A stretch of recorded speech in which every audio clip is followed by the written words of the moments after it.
మా యూత్ వచ్చిండ్రు అందరికీ కూడా పేరు పేరున నమస్కారం.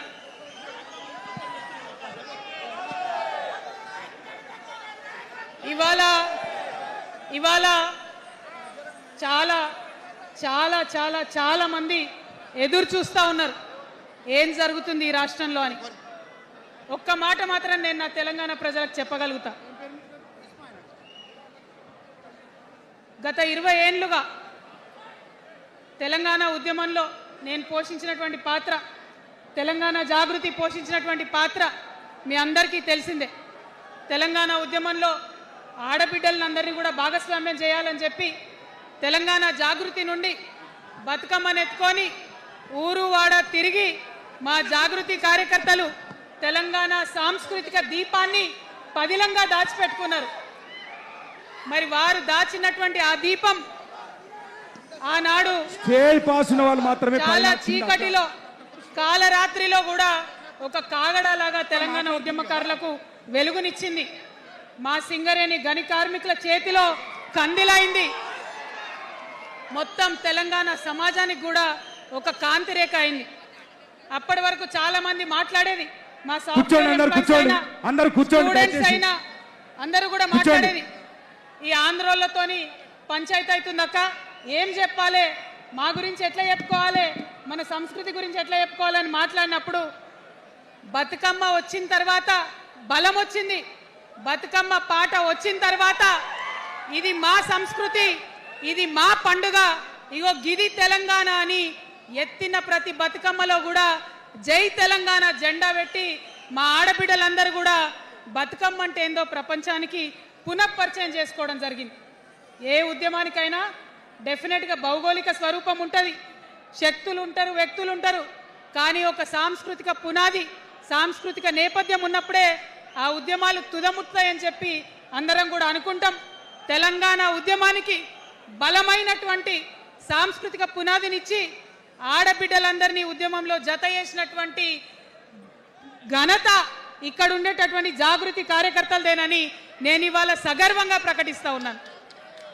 మరి ఇవాళ మిమ్మల్ని నేను కోరేది ఒకటే, కష్టపడ్డాం, తెలంగాణ తెచ్చుకున్నాం, కానీ మనం కలలు కన్న తెలంగాణ వచ్చి 12 ఏళ్ళైనా ఇంకా కూడా మనకు రాలేదు. ఏమేం కలలతో తెలంగాణ తెచ్చుకున్నామో ఆ కలలన్నీ ఇంకా నిజం కాలేదు.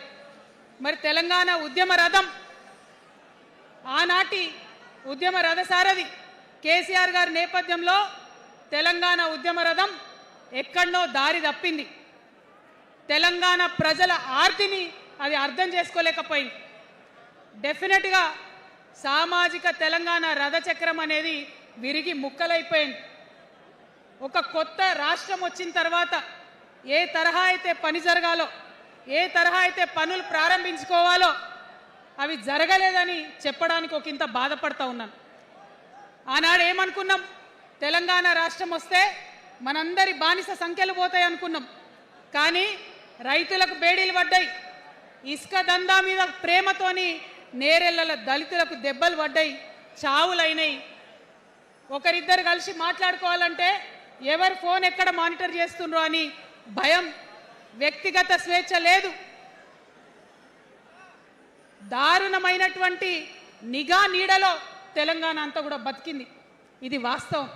మనం అనుకున్న కలల తెలంగాణ రాలేదన్నది ముమ్మాటికి వాస్తవం. మరి అటువంటి సందర్భంలో నేను ఇవాళ మీ అందరికి ఒక మాట చెప్పాలి. ఆనాడు పరిపాలించిన కుటుంబంలో నేను కూడా ఒక భాగం. ఆనాడు పరిపాలించిన కుటుంబంలో ఒక భాగమైనందుకు కొన్ని విషయాలకు నేను సిగ్గుపడతా ఉన్నాను. తెలంగాణ ప్రజల్ని క్షమించమని కూడా కోరుతా ఉన్నాను. కానీ తెలంగాణ సాధించినందుకు మాత్రం చాలా గర్వపడుతున్నాను. నా జన్మ ధన్యమైందని చెప్పి భావిస్తూ ఉన్నాను. మరి అనేకమైనటువంటి తప్పులు జరిగినాయి, అనేకమైనటువంటి నేరాలు జరిగినాయి, అనుకున్నటువంటి తెలంగాణ సాధించుకోలేదు. మరి ఆ తప్పులో ఎక్కడో ఒక దగ్గర నాకు భాగం ఉందని చెప్తున్నప్పుడు మరి కేవలం క్షమాపణ చెప్తే సరిపోతుందా? ఏ తెలంగాణ అయితే కావాలనుకున్నామో, ఏ సామాజిక న్యాయ తెలంగాణ అయితే రావాలని అనుకుంటున్నామో దానికోసం నడుం బిగించి కష్టపడి పని చేయాల్సిన అవసరం కూడా ఉంది. మరి వాళ్ళ పని చేయడం కోసమే తెలంగాణ రాష్ట్ర సేన ఇవాళ తెలంగాణ ప్రజల ముందుకు వచ్చింది. రేపటి నుంచి మీరు చూస్తారు మా పని ఎట్లుంటుందో, మా పనితీరు ఎట్లుంటుందో. ఎందుకంటే ఏ పోరాటం చేయాలన్నా, ఏ ప్రజలకు మంచి చేయాలన్నా కేవలం కొట్లాడితే సరిపోదు, దానికి రాజకీయ అధికారం కూడా ఉండాలి. రాజకీయ అధికారం తోడైనప్పుడే ప్రజలకు చేయాలనుకున్న మంచి చేయగలుగుతాం. అందుకే ఇవాళ పార్టీ పెట్టేది. అదర్వైజ్ గత 11 నెలల నుంచి తెలంగాణ జాగృతి చేస్తున్న పోరాటాలు మీరు చూస్తున్నారు. ఎన్ని పోరాటాలు తీసుకున్నాం, ఎన్ని రకాలుగా సక్సెస్ సాధించడం మీరు చూసింది. కానీ ఉట్టి పోరాటాలు సరిపోవు, ఖచ్చితంగా రాజకీయ అధికారం ఉండాలి. దానికోసమే ఇవాళ తెలంగాణ రాష్ట్ర సేన మీ ముందుకు వచ్చిందని చెప్పి నేను సగర్వంగా ప్రకటిస్తూ ఉన్నాను. మరి ఈ పొలిటికల్ పార్టీ ఏదైతే తెలంగాణ ప్రజల కోసం వచ్చిందో అది టెక్నికల్గా అధికారం తెచ్చుకోవడానికి, ఎన్నికల్లో పాల్గొనడానికి డెఫినెట్గా బాగుంటుంది. కానీ దానికి ఒక ఆత్మ ఉండాలి, దానికి ఒక నేపథ్యం ఉండాలి. ఇవాళ బీఆర్ఎస్తో అదే కదా ప్రాబ్లం. టెక్నికల్గా బాగున్నారు, ఎలక్షన్ పోతున్నారు, సీట్లు గెలుస్తున్నారు, కానీ తెలంగాణ ఆత్మను కోల్పోయింది. కాబట్టే ఇవాళ తెలంగాణ రాష్ట్ర సేన వచ్చింది. నేను తెలంగాణ ప్రజలందరికీ చేతులు జోడించి నమస్కరించి ఒక మాట చెప్తున్నా, హార్ట్ఫుల్గా చెప్తున్నా, నా హృదయాంతరాల నుంచి ఒక మాట చెప్తా ఉన్నా. నేను తెలంగాణలో ఉన్న 3.5 కోట్ల మంది తెలంగాణ బిడ్డలందరికీ ఒక అమ్మగా పరిణితి చెందాలనుకుంటున్నా.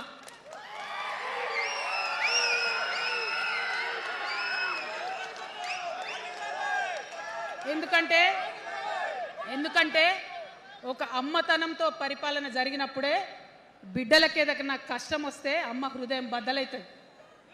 అటువంటి దుఃఖంతో పరిపాలన జరిగినప్పుడే, అటువంటి సంవేదనతో పరిపాలన జరిగినప్పుడే, అటువంటి ఆర్తితో పరిపాలన జరిగినప్పుడే రాష్ట్రం ముందుకు పోతుంది, రాష్ట్రంలో ఉన్న ప్రజల కష్టాలు తీరుతాయి. ఇవాళ ఎన్నిసార్లు ఎన్ని రకాలుగా ఆలోచన చేసినా మన తెలంగాణ రాష్ట్రంలో అనేక రోజుల నుంచి, అనేక సంవత్సరాల నుంచి ఒక భూస్వామ్య వ్యవస్థ నడిచింది. మనకు తెలుసు, అనేక రకాల పోరాటాలు వచ్చినాయి. సమానత్వం కోసం ప్రయత్నం చేసినాం, పోరాడుతూనే ఉన్నాం. అది రైతాంగ సాయుధ పోరాటం కావచ్చు, ముల్కీ ఉద్యమం 1952 కావచ్చు, 1969లో తెలంగాణ ఉద్యమం కావచ్చు, తర్వాత వచ్చినటువంటి నక్సలైట్ ఉద్యమం కావచ్చు, అనేక సామాజిక ఉద్యమాలు, ఎందరో మంది మహానుభావులు, ప్రొఫెసర్ జయశంకర్ గారి దగ్గర నుంచి మొదలు పెడితే చాకల ఐలమ్మ గారు, దొడ్డి కొమరయ్య గారు, ఆరుట్ల కమలాదేవి గారు, రావి నారాయణ రెడ్డి గారు, సురవరం ప్రతాప్ రెడ్డి గారు, దాశరథి గారు, కాళోజీ గారు, నక్సలైట్ ఉద్యమంలో గద్దరన్న గారు, గణపతి గారు, మారోజు వీరన్న గారు, సాంబశివుడు గారు, ఇట్లా అనేక మంది పోరాటం చేస్తే అంతో ఇంతో సమానత్వం ఇప్పుడు వచ్చింది. మలిదశ తెలంగాణ ఉద్యమంలో కేసీఆర్ గారు, అట్లానే ప్రాణాలు ఇచ్చినటువంటి ఇషాన్ రెడ్డి గారు, యాదయ్య కావచ్చు, సువర్ణ కావచ్చు, అనేక మంది కొట్లాడితేనే ఇవాళ తెలంగాణ రాష్ట్రం వచ్చింది. వీరికన్నా ముందు మరి మీ అందరికీ తెలుసు, సమ్మక్క సారలమ్మ దగ్గర నుంచి మన దగ్గర సామాజిక ఉద్యమాలు నడిచినాయి. కొమరం భీం కావచ్చు, సమ్మక్క సారయ్య కావచ్చు, సారలమ్మ కావచ్చు, షోయబుల్లా ఖాన్ కావచ్చు, మగ్దూ మొయ్యుద్దీన్ కావచ్చు, ఇట్లా అనేక మంది కొట్లాడితే కొంచెం సమానత్వం వచ్చింది. కొండా లక్ష్మణ్ బాపూజీ గారిని తెలుసుకోవాలి, పండుగ సాయన్నని తెలుసుకోవాలి, సర్వాయి సర్దార్ పాపన్న గౌడ్ని తెలుసుకోవాలి. ఇట్లా అనేక మంది కొట్లాడింది. పంతు నాయక్ గారు ఉన్నారు, మరి ఇట్లా ఆదివాసీ వీరులు అనేక మంది ఉన్నారు.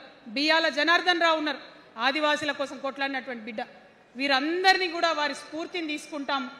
రాజ్యాంగబద్ధంగా రాజకీయ శక్తితోని పోరాటాలు మిళితం చేసి, ప్రజా పోరాటాలు మిళితం చేసి మనం కలలుగానేటటువంటి సామాజిక న్యాయ తెలంగాణను సాధిస్తామని మళ్ళొకసారి సగర్వంగా ప్రకటన చేస్తూ ఉన్నాం.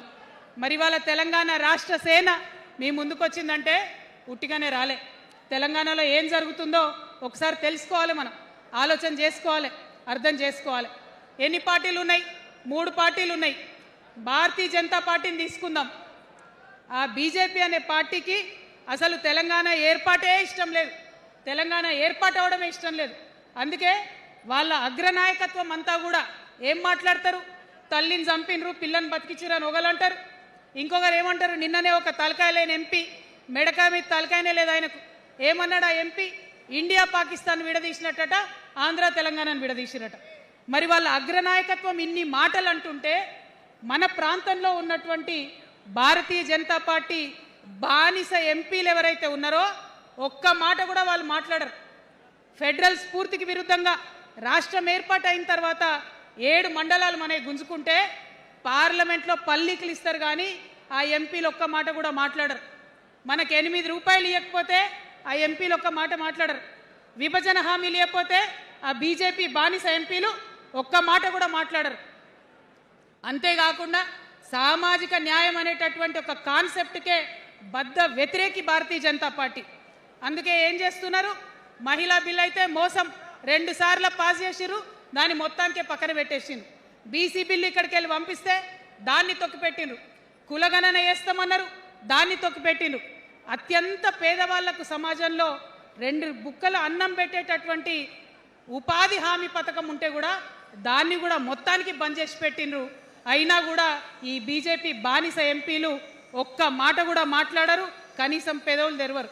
నేను ఇవాళ బీజేపీ ఎంపీలను డిమాండ్ చేస్తున్నా, సవాల్ చేస్తా ఉన్నా, మీరు తెలంగాణ తల్లి బిడ్డలైతే కనీసం భద్రాచలం దగ్గర ఒక 5 గ్రామాలు ఉన్నాయా, ఆంధ్రాలకు పోయినాయి. అవి పోతే మన రాముడి గుడి మునిగిపోతుంది. పోలవరం నిండితే భద్రాచలం మొత్తం కూడా నీళ్ళు వచ్చేటటువంటి పరిస్థితి ఉన్నది. మీకేమన్నా సిగ్గు ఎగ్గు ఉంటే తెలంగాణ తల్లి బిడ్డలైతే 8 మంది బీజేపీ తెలంగాణ ఎంపీలను ఛాలెంజ్ చేసి అడుగుతా ఉన్నా, ఆ 5 గ్రామాలను మీరు వాపస్ తెలంగాణకు పట్టుకరండి. మేం మాట్లాడినాం, జాగృతి నుండి మాట్లాడినాం, ఆంధ్ర వారికి లేఖ రాసినాం, కేంద్రానికి లేఖ రాసినాం. మరి మీరేం చేస్తున్నారయ్యా? రాముడి గుడి ఇక్కడ భద్రాచలం రాముడు కాదా? ఆయన గుడి మునిగిపోయినా మీరు మాట్లాడరా? నేను సవాల్ చేస్తా ఉన్నా భారతీయ జనతా పార్టీ ఎంపీలకు, ఖచ్చితంగా మీరు 5 గ్రామాలను తెలంగాణకు తీసుకురావాలి. ఇక బీఆర్ఎస్ పార్టీ ఉంది, ఇంకో పార్టీ. ఏముంది ఆ పార్టీలో? మొట్టమొదటి ప్రభుత్వం వచ్చింది, తొట్టతల్లి ముఖ్యమంత్రి గారు అయినరు. మంచి సాలు తీయాల్సి ఉండే, అది సామాజిక న్యాయానికి కావచ్చు, ఒక ప్రణాళిక కావచ్చు. 3 ముఖ్యమైన అంశాలతో తెలంగాణ తెచ్చుకున్నాం: నీళ్లు, నిధులు, నియామకాలు. ఏం చేసింది బీఆర్ఎస్ పార్టీ? నీళ్ల కోసం 10 సంవత్సరాలలో 1,89,000 కోట్ల రూపాయలు ఖర్చు పెట్టింది. 1,89,000 కోట్ల రూపాయలు ఖర్చు పెట్టి ఎన్ని ఎకరాలకు నీళ్ళు ఇచ్చిందంటే 14 లక్షల ఎకరాలకు నీళ్ళు ఇచ్చింది. అందులో 2 పెద్ద ప్రాజెక్టులు, ఒకటి పాలమూరు, ఇంకోటి కాళేశ్వరం. ఆ రెండిటికి కలిపి 1,21,000 రూపాయలు ఖర్చు పెట్టింది. ఎన్నిటికి నీళ్ళు ఇచ్చిరాయా? ఎన్ని ఎకరాలకంటే 1,00,000 ఎకరాలకు నీళ్ళు ఇచ్చింది. ఈ మాట బాధతో చెప్తున్నా. నేను కూడా బీఆర్ఎస్ అప్పుడున్న టీఆర్ఎస్కి నేను కూడా నా రక్తాన్ని, నా చెమటని, నా సమయాన్ని కుటుంబంతో పిల్లలతో గడపాల్సిన టైంలో టీఆర్ఎస్ పార్టీ బలోపేతానికి పనిచేసిన వ్యక్తినే నేను కూడా. ఆనాటి కేసీఆర్ వేరు, ఇప్పటి కేసీఆర్ వేరు. ఆనాటి కేసీఆర్కి తెలంగాణలో చేనేత కార్మికులు చచ్చిపోతుంటే భిక్షాటన చేసిన కేసీఆర్ ఆనాటి కేసీఆర్. ఇయాలటి కేసీఆర్ మారిన మనిషి, మనిషి, మన మనిషి కాదు. ఏమైంది ఇయాలటి కేసీఆర్కి? హైడ్రాల ఇల్లు కూలిపోతుంటే అరుస్తున్నారు, అన్నా ఎక్కడున్నావు రా, వచ్చిండ్రా? రాలే. వెలుగుమట్ల ఇల్లు కూలితే వచ్చిండ్రా? రైతులకు వర్ష బీభత్సమయ్యి మొత్తం పొలాలు మునిగిపోతే వచ్చిండ్రా? చేవెళ్ళ దగ్గర బస్ యాక్సిడెంట్ అయితే వచ్చిండ్రా? ఎక్కడ చిన్న కష్టం వచ్చినా ప్రజలకు ఆ సారు రారు, ఆ సారు రారు. ఎందుకంటే ఆయన మారిన మనిషి, మనిషి, గుంటనెక్కల తోడేళ్ల చేతిలో ఖైదీ అయినటువంటి మనిషి, మన మనిషి కాదు. బాధతో, దుఃఖంతో, ఆవేదనతో చెప్తున్న మాట, సంతోషంతో చెప్తలేని ఈ మాట నేను. అట్లాంటి కేసీఆర్ ఎట్లా ఉండే ఒకప్పుడు? అదే ఆర్డీఎస్ అంతా పాదయాత్ర చేసి నా తెలంగాణకు నీళ్లు కావాలని అడిగినారు. ఇవాళ మరి 10 ఏళ్ళ అధికారం ఉంటే పాలమూరు రంగారెడ్డి ప్రాజెక్టు కోసం 10 ఏళ్లలో ముందుకు పోతలేదంటే, ఎవరన్నా తెలంగాణ పట్ల ప్రేమ ఉంటే, పాలమూరు పట్ల ప్రేమ ఉంటే, కృష్ణా నీళ్లు వాడుకోవాలంటే మన కేసీఆర్ అయ్యుంటే ఆ పాలమూరు రంగారెడ్డి ప్రాజెక్ట్ కాడ కూర్చేసుకొని అది కట్టిస్తుండే. ఏం చేసినారు మారిన కేసీఆర్ గారు? పంజాబ్కి పోయినరు, గుజరాత్కి పోయినరు, బీహార్కి పోయినరు. మేము మొత్తం రాష్ట్రంలో పీక్ కట్టలు కట్టాం, నేషనల్ పార్టీ పెడతామని పోయినరు తప్పితే తెలంగాణ ప్రజలను పట్టించుకోలేదు. పట్టించుకుని ఉంటే, కేంద్రంతో గొడవ పెట్టుకోకుండా ఉంటే ఇవాళ పాలమూరు రంగారెడ్డి పారకపోతుండేనా? నేను అడుగుతా ఉన్న స్ట్రేట్గా. ఇన్ని రోజులు నేను ఎన్ని మాటలు మాట్లాడినా బీఆర్ఎస్ పార్టీ నాయకులు ఒక్కరు కూడా బయటకు వస్తలేరు, సమాధానం చెప్తలేరు.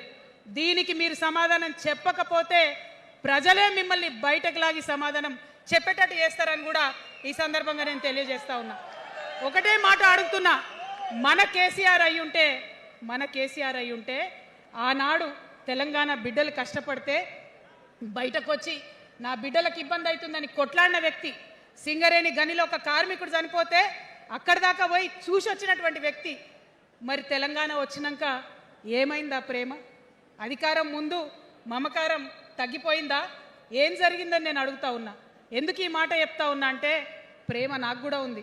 నాకు తండ్రి కావచ్చు, అది వేరే విషయం. కానీ ఒక రాజకీయ నాయకుడిగా వారు ఈ మధ్య రాజకీయ పరిణితి కోల్పోయి మాట్లాడుతూ ఉన్నారు. కేటీఆర్ గారు మాట్లాడిందంటే ఓకే అనుకోవచ్చు, ఆయనకు పెద్దగా తెలియదు పాపం. కానీ కేసీఆర్ గారు అనే మాట ఏంటంటే ప్రజలు తప్పు చేసిండ్రు. ఓకే, ఒక సెకండ్ నేను ఒప్పుకొని దాన్ని ఒక సెకండ్ అనుకుందాం. ప్రజలు తప్పు చేస్తే నేను ఒక తల్లిగా అడుగుతున్నా, నేను నా కొడుకో మాట చెప్తా, వాడు వినలేదనుకో, కింద పడ్డాడు అనుకో, ఇడిచిపెడతానా? దగ్గర తీసుకొని మంది అనా? ఓకే, ప్రజలు తప్పు చేసిర్రు అనుకోండి, మీకు అధికారం ఇవ్వలేదు అనుకోండి, ఒక కర్కోటకుడి పాలన నడుస్తుంది అలా తెలంగాణలో. ఇబ్బంది పడుతున్నారు ప్రజలు, గోసపడుతున్నారు, ఏడుస్తున్నారు. ఇండ్లు అన్నీ ఉండి ఇండ్లు గూలగొడుతుంటే, అర్ధరాత్రి ఇంటి మీదకి వచ్చి ఇండ్లు గూలగొడుతుంటే ఆదుకోవాల్సిన అమ్మలాంటి మన పాత కేసీఆర్ ఏడి? ఎక్కడున్నాడు? ఇది మనం అడగాల్సింది. అందుకోసమే నేను ఈ నిర్ణయం తీసుకున్నది. నన్ను పార్టీలోంచి బయటకేస్తే నేను వెంటనే పార్టీ పెట్టలే. ఆనాడు కూడా చెప్పిన, నేను ఆలోచన చేస్తున్నా, మారతారేమో అని చూసిన, పదే వేచి చూసిన. ఇవాళ నన్ను పార్టీలోకి వెళ్ళి సస్పెండ్ చేసి 10 నెలలైంది. నాకు నిజంగా మంచిగానే అయింది. ఎందుకు తెలుసా? ఆనాడు ఉద్యమకారులను ఇబ్బంది పెడుతుంటే నేను ఇంకా గట్టిగా మాట్లాడలేదు. ఆనాడు మీకు జరిగింది, ఇవాళ నాకు జరిగింది. కొత్త ఏం లేదు. కేసీఆర్ కోసం, టీఆర్ఎస్ పార్టీ కోసం, ఆనాడు తెలంగాణ ఉద్యమం కోసం ఇండ్లు అమ్ముకొని, భూములు అమ్ముకొని, ప్రతి ఊర్లో టీఆర్ఎస్ కండువా వేసుకొని పోరాటం చేసినటువంటి కార్యకర్తలు ఎక్కడున్నారు ఇవాళ? ఒక్క గుళ్ళ మెంబర్ ఇయర్ రాలేదా? ఒక్క గుడి చైర్మన్ ఇయర్ రాలేదా? తెలంగాణను వ్యతిరేకించి ఉద్యమాన్ని తొక్కిపట్టి మన మీద లాఠీలు పెట్టి కొట్టినటువంటి వాళ్ళకి తీసుకొచ్చి ఎమ్మెల్యే సీట్లు ఇచ్చి వాళ్ళ అనుచరులు వచ్చి మిడతల దండలాగా మన కార్యకర్తల మీద పడితే తల్లి కోడి కాపాడుకున్నట్టు పిల్లల్ని కాపాడుకోవాల్సిన మన కేసీఆర్ ఏడబోయింది. వచ్చిందా ఎవరికన్నా పదవులు? ప్రతి సంవత్సరం రాష్ట్రం మొత్తంలో పోస్టులు నింపితే 6,000 పైచిలకు నామినేటెడ్ పోస్టులు వస్తాయి తెలుసా? అంటే 10 ఏళ్లలో 2 ఏళ్లకోసారి నామినేటెడ్ పోస్టులు వేసినా ఒక 30,000 మందికి దాదాపుగా ఏదో ఒక గౌరవం. ఏం కావాలి మనకు ఉద్యమకారులకు చెప్పండి? ఏం కావాలి? కండువా వేసుకొని పిచ్చోళ్ళ లెక్క తిరిగినందుకు, మన ఇంటోళ్ళని ఇడిచిపెట్టి తిరిగినందుకు ఇంత మర్యాద కావాలి. మా సార్ నన్ను గుర్తుపట్టిండా, మా పార్టీ నన్ను గుర్తుపట్టింది, నాకేదో చిన్న పదవి ఇచ్చిరని చెప్పుకుంటే ఒక మర్యాద ఉంటుంది. వచ్చిందా మనకు ఆ మర్యాద? ఎక్కడన్నా వచ్చిందా? ఆనాడు అవహేళన చేసిర్రు, పార్టీలకు వచ్చి మళ్ళీ అవహేళన చేసిండ్రు. అంటే ఎప్పుడైతే అధికారం వచ్చిందో అప్పుడు అమ్మతనం పోయింది, ఎప్పుడైతే అధికారం వచ్చిందో అప్పుడు మమకారం పోయింది. అందుకే అంటున్నా, ఆయన మన కేసీఆర్ కాదు, మారిన కేసీఆర్, మరబొమ్మ లాంటి కేసీఆర్. కాబట్టే ఇవాళ నేను నిలబడి యుద్ధం చేస్తా ఉన్నా. ఈ గడ్డకు ఈ తెలంగాణ రాష్ట్రానికి ప్రాణాలు అడ్డం పెట్టుకొని మన ప్రజలను కాపాడాల్సినటువంటి వ్యక్తులు కావాలి, అటువంటి సైన్యం కావాలి. సైన్యం అయిదామా? సిద్ధంగా ఉన్నారా? ఎట్లయితే ఉద్యమం అప్పుడు కడుపు కట్టుకొని కాలు కట్టుకొని పనిచేసినామో ఇప్పుడు అట్లా పనిచేయాల్సినటువంటి అవసరం ఉన్నది. ఇవాళ ఒక్క పాలమూరు రంగారెడ్డి కాదు, కాళేశ్వరంలో జరిగినటువంటి అవినీతి. ఒక మాట ఆలోచించాలి. మన కేసీఆర్ అయితే ఏమన్నాడు అప్పుడు ఉద్యమంలో? నా బిడ్డ కానీ నా కొడుకు కానీ తప్పు చేస్తే తీసి పారేస్తా పార్టీలోకి వెళ్ళన్నారు. ఇవాళ నేనేం చేసిందే మీకు తెలియదా? నేనేం చేసినా కాళేశ్వరంలో అవినీతి జరిగిందన్నమాట చెప్పిన. అంటే అవినీతి జరిగిందని చెప్పిన నన్ను బయటేసి అవినీతి చేసిన పందికొక్కుల్ని పక్కన కూర్చోబెట్టుకున్నారు చూడు, అది మన కేసీఆర్ కాదు, అది మన కేసీఆర్ కాదు. కాదు, ఆత్మలేని మరబొమ్మ ఇప్పుడున్న కేసీఆర్, మన కేసీఆర్ కాదు. మన కేసీఆర్ అయితే కళ్ళెత్తి చూసే ధైర్యం ఉండకుంటుండే, కాళ్ళు మొక్కేటటువంటి తత్వం ఉంటుండే. ఇవాళ అది మన కేసీఆర్ కాదు. కాబట్టే ఎదురుగా నిలబడి కొట్లాడుతా నాతో కలిసి వస్తారా? సిద్ధమేనా? ఇవాళ బీఆర్ఎస్ పార్టీ చేస్తున్నటువంటి అనేక తప్పులు, అనేక అంశాలు ఉన్నాయి. ఒకటి కాదు, రెండు కాదు. ఇది ప్రారంభం మాత్రమే. మొదలు పెట్టినాం, జస్ట్ ఇల్లలికినాం. In front there is crocodiles festival. తర్వాత చాలా చెప్పేది ఉంది, అప్పుడు చెప్దాం. ఇప్పుడు ఏం జరుగుతుంది ఈ రాష్ట్రంలో? ఒక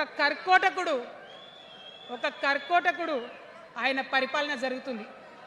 బాధ అనిపిస్తుంది ఒక పొలిటికల్ లీడర్ని కర్కోటకుడు అనాలంటే. కానీ అనక తప్పని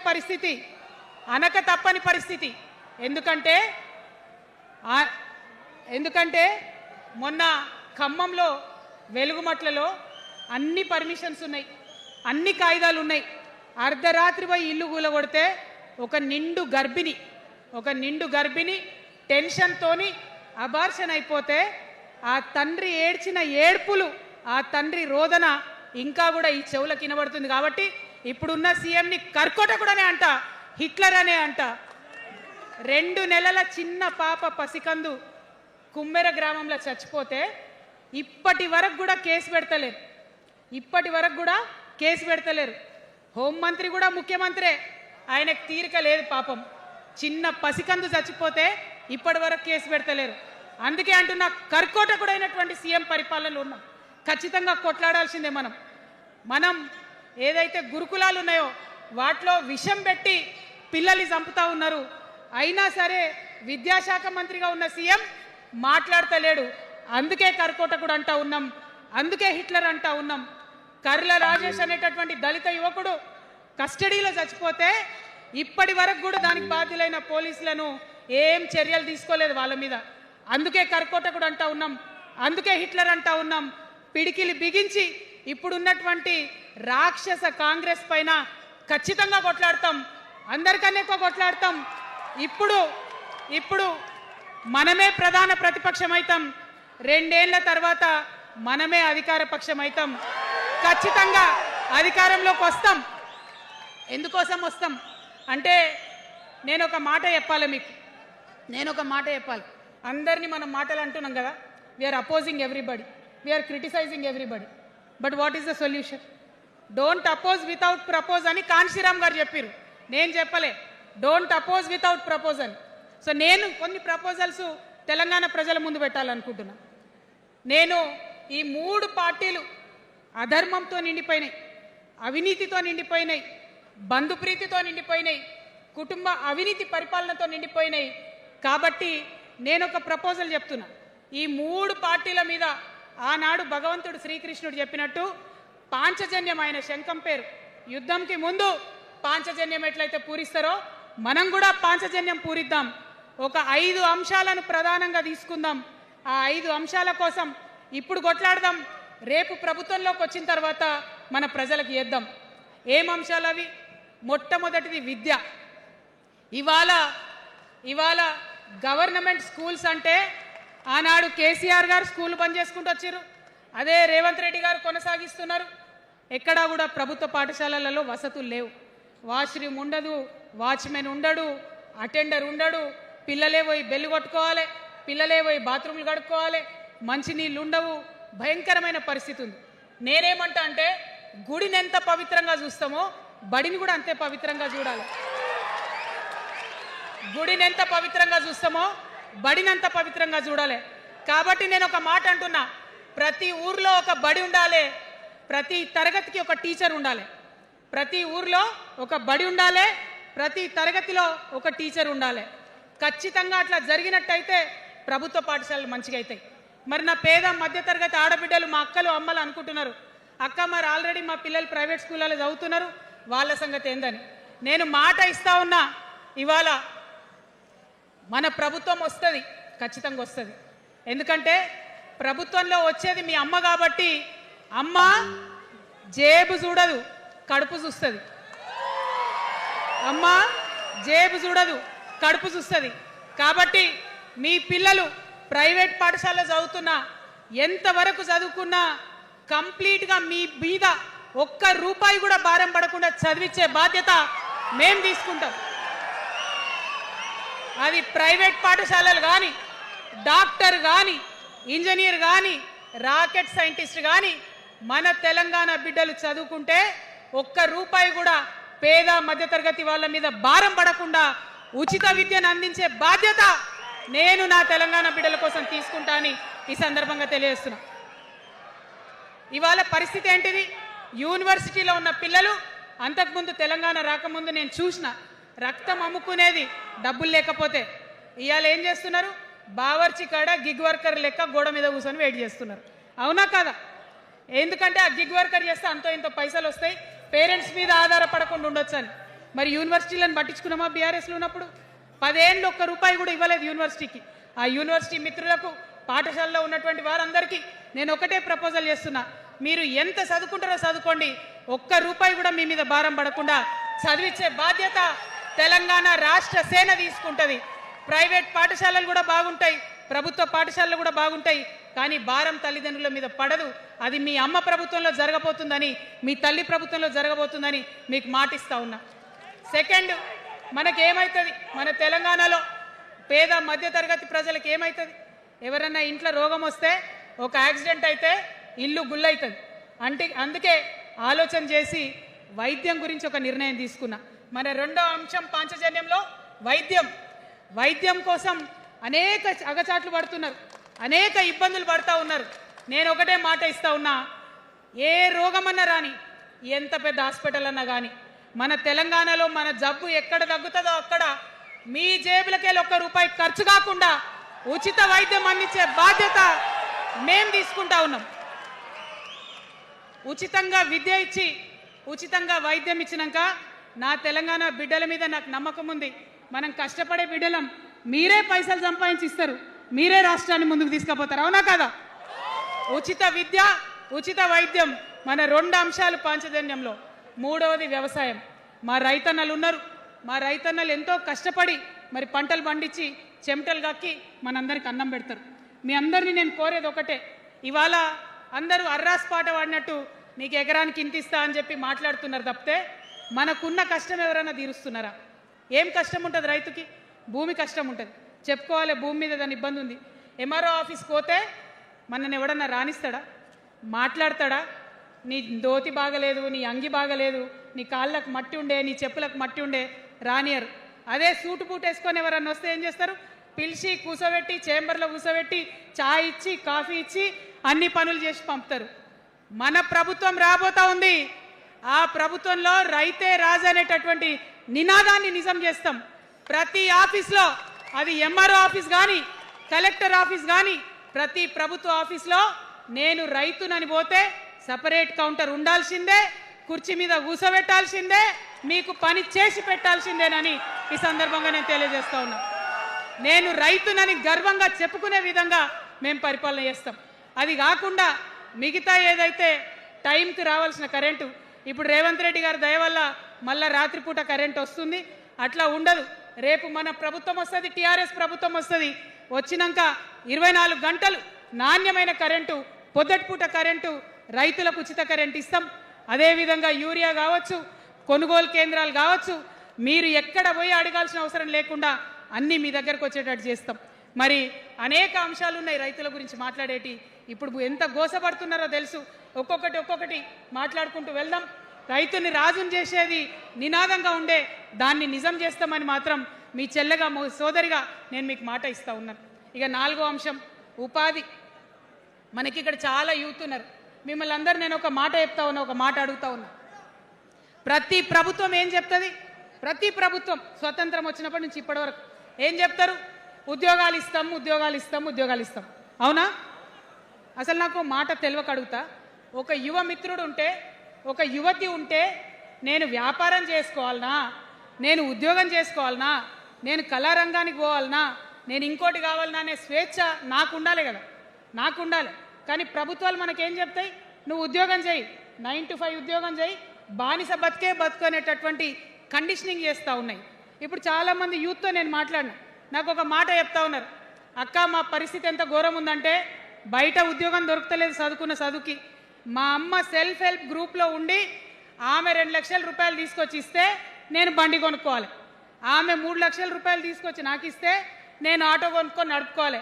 వయసు వచ్చిన కొడుకుని, వయసు వచ్చిన బిడ్డని తల్లి దగ్గర చేయి జాపాలంటే నామోష్ అనిపిస్తుంది అక్క అని అనేక మంది చెప్పారు. అందుకే నేను చెప్తా ఉన్నా, ఉపాధి అంటే కేవలం ఉద్యోగం కాదు. ఉపాధి అంటే మన ప్రభుత్వంలో రేపు రాబోయేటటువంటి మీ అమ్మ ప్రభుత్వంలో 2 లక్షల రూపాయల నుంచి మొదలు పెడితే 20 కోట్ల రూపాయలకు కూడా మనము మీ వ్యాపారానికి సంబంధించిన ఐడియాతో మీరు వస్తే బ్యాంకులతో సంబంధం లేకుండా నా యువతులను నమ్మి ఆ లోన్ డైరెక్ట్గా మీకు ఇవ్వడం జరుగుతుంది. ఎందుకోసం ఈ మాట చెప్తా ఉన్నా అంటే మన తెలంగాణ బిడ్డలకు మంచి సృజనాత్మకత ఉంది, ఆలోచించే శక్తి ఉంది, కష్టపడే తత్వం ఉంది. ఇవన్నీ కూడా మంచి వ్యాపారవేత్తలకు ఉండేటటువంటి లక్షణాలు. కానీ వచ్చినటువంటి ఏ ప్రభుత్వాలు కూడా మనకు చేయూతనియ్యలే. ఖచ్చితంగా నా యూత్ని నేను నమ్మాలనుకుంటున్నా, నా యూత్కి నేను డబ్బులు ఇవ్వాలనుకుంటున్నా. వాళ్ళ చేతిలో డబ్బులు పెట్టి వాళ్ళు ఇంకెంత సంపాదన నా తెలంగాణ రాష్ట్రానికి ఇస్తారో చూడాలని నేను అనుకుంటున్నా. యూత్ ఎంపవర్మెంట్ గ్రూప్స్ తయారు చేస్తాం. 2 lakhs to 20 crores వరకు డైరెక్ట్గా గవర్నమెంటే ఉండి మీకు లోన్స్ ఇస్తాం. మరి ఉద్యోగం చేయాలనుకునే యూత్ ఉంటే నేను ఒక శుభవార్త చెప్తా ఉన్నా. బాగా లెక్క పెట్టినాం, మీకు తెలుసు నేను ఏది స్టడీ చేయకుండా చెప్ప, ఆగమాగం మీద అసలే చెప్ప. నేను స్టడీ చేసిన దానికి ఏంటంటే ఎవరైతే ఉద్యోగం చేయాలనే యూత్ ఉంటారో వాళ్ళకి మొదటి సంవత్సరమే మన గవర్నమెంట్ వచ్చినాక 4 లక్షల ఉద్యోగాలు ఒకటేసారి సింగిల్ నోటిఫికేషన్తోని ఇచ్చి తీర్థం. ఇది నా మాట. నేను మళ్ళీ మీకు ఎందుకు చెప్తా ఉన్నా ఈ మాట అంటే, నేను తల్లిని, నేను జేబు చూడా, ఎంత ఖర్చు అవుతుంది, ఎంత జీతం అవుతుంది చూడా, నా కొడుకు కడుపులో ఉన్న బాధను, వాడి ఆత్మగౌరవాన్ని, నా బిడ్డ బాధను, ఆమె చదువుకున్న చదువుకి రావాల్సిన ఉద్యోగాన్ని దాన్నే చూస్తా. కాబట్టి మొదటి సంవత్సరమే 4 లక్షల ఉద్యోగాలు ఇస్తాం. మరి మన ఉద్యమకారులు ఇంతమంది వాళ్ళ వయసుని, వాళ్ళ యవ్వనాన్ని, వాళ్ళు సంపాదించుకునేటటువంటి మొత్తం వయసుని కూడా ఉద్యమానికి దారపోసిరు. కాబట్టి నేను ఉద్యమకారుల కోసం ప్రత్యేకించి జూన్ 2, 2014 వరకు కట్ ఆఫ్ డేట్ పెట్టుకొని ఆనాటి ఉద్యమకారులకి 1 లక్ష ఉద్యోగాలు, సూపర్ న్యూమరరీ జాబ్స్ క్రియేట్ చేయబోతా ఉన్నామని కూడా ఈ సందర్భంగా తెలియజేస్తున్నా. అంటే ఇవన్నీ తెలంగాణ ఉద్యమంలో, తెలంగాణ రాష్ట్ర సాధనలో మీరు చేసిన ప్రయత్నానికి, మీ రుణం తీర్చుకోవడానికి నేను చేస్తున్న ఈ ప్రయత్నం అని చెప్పి ఈ సందర్భంగా తెలియజేస్తా ఉన్నా. మరిగా మన పాంచజన్యంలో 5వ అంశం, ఆఖరి అంశం, అతి ముఖ్యమైనటువంటి అంశం సామాజిక న్యాయ తెలంగాణ సాధించాల్సిందే. మన ఎస్సీ మిత్రులకు, ఎస్టీ మిత్రులకు, అగ్రవర్ణాల్లో ఉన్నటువంటి పేదవారికి, బీసీలకు అందరికీ న్యాయం జరగాలి. మా మైనారిటీ సోదరులు, మా ముస్లిమ్స్ కావచ్చు, క్రిస్టియన్స్ కావచ్చు, సిక్కులు కావచ్చు, అందరికీ కూడా న్యాయం జరగాలి. మరి బీఆర్ఎస్లో మనం చూసినాం, मुस्लिम्स कोसम थोड़ी देर उर्दू में बात करके आपसे मीठी मीठी बातें बोल के सोपत करके देखो, सोना घिसके देखो बोले, आप 2 बार सोपत कर लिए, तालीम का एक छोटा सा रोशनी आपको दिखाए लेकिन रोजगार आपसे दूर रखे। जो 12% रिजर्वेशन का बात हुआ था उसके ऊपर कुछ भी अमलावरी नहीं हुआ। और जो माइनॉरिटी फाइनेंस कॉरपोरेशन का पहले लोन मिलते थे 10 साल के बीआरएस में कितने लोन मिले, अब 2 साल के कांग्रेस में कितने लोन मिले, आप एक बार देख लो। सारे लोग बस बातें ही बोल रहे हैं लेकिन काम कोई नहीं कर रहा है। आपकी बेटी हूँ मैं, ये धरती का कर्ज उतारने के लिए नया पॉलिटिकल पार्टी आपके सामने लेके आई हूँ। आपसे मैं गुजारिश करती हूँ मेरे साथ चलिए, जो बदलाव आपके जिंदगी में आएगा जरूर आपको बदलाव दिखेगा, पहले जैसा नहीं होगा। बिल्कुल अलग सा एक स्ट्रैटेजी बना रहे हैं, अलग से आपके रेस्पेक्ट के लिए हमारी सोच है। हम मिलेंगे, बात करेंगे। మరి అందరికన్నా ఎక్కువ మా ఆడబిడ్డలంటే నాకు ప్రాణం। మా ఆడబిడ్డల కోసం ప్రత్యేకంగా నేను ఒకటే మాట చెప్తున్నా, మనం ఎక్కడ ఉన్నా ఏ వయసులో ఉన్నా మనకు భయం అవుతుంటది ఎక్కడికన్నా పోవాలంటే, మన భద్రత మీద మనకు ఆలోచన ఉంటుంది, ఖచ్చితంగా ప్రధానమైన అంశంగా తీసుకుంటాం। అదే విధంగా ఇప్పుడు చదువుకుంటున్నటువంటి ఆడపిల్లలు వారి ఉద్యోగాల మీద ప్రయారిటీగా తీసుకుంటాం। వారి వ్యాపారవేత్తలుగా తీర్చిదిద్దడానికి ఖచ్చితంగా ప్రయత్నం చేస్తాం. ఇప్పుడు సెల్ఫ్ హెల్ప్ గ్రూప్స్లో ఏదైతే వడ్డీ లేని రుణాలు ఇస్తున్నారో అట్లా కాకుండా ప్రాపర్గా గ్రాంట్స్ ఇచ్చేటట్టుగా ప్రయత్నం చేస్తాం. చిరు ఉద్యోగులు, కాంట్రాక్ట్ ఉద్యోగులు ఎవరైతే ఉన్నారో, ఎవరైతే విస్మరించబడ్డారో వారందరినీ కూడా కళ్ళలో పెట్టి కాపాడుకుంటాం. ఇవాళ ప్రారంభం మాత్రమే, అనేక అంశాలు చెప్పుకున్నాం. కానీ ఖచ్చితంగా పాంచజన్య శంఖం పూరిస్తాం. అవతలి వాడు మనవాడైనా సరే, అధర్మం వైపు వాడుంటే వాళ్ళ మీదైనా సరే యుద్ధం చేయడానికి ఖచ్చితంగా వెనుకడుగు వేయకుండా ముందుకే వెళ్తామని తెలియజేస్తూ, మరి ఈ 3 పార్టీలు కూడా, Congress party single agenda Rahul గాంధీని ప్రధానమంత్రి చేయాలి, BRS party single agenda farm హౌస్లో పెద్దసారి ఉండాలి, చిన్నసారి సీఎం కావాలి, బీజేపీ పార్టీ సింగిల్ ఎజెండా సామాజిక న్యాయాన్ని కథం పట్టియాలి. కాబట్టి 3 పార్టీల మీద కూడా యుద్ధం చేసేది ఉన్నది. అలుపెరుగని పోరాటానికి సిద్ధం కావాలని చెప్పి మొత్తం మన జాగృతి సైనికులందరినీ కూడా నేను పిలుపునిస్తా ఉన్నాను.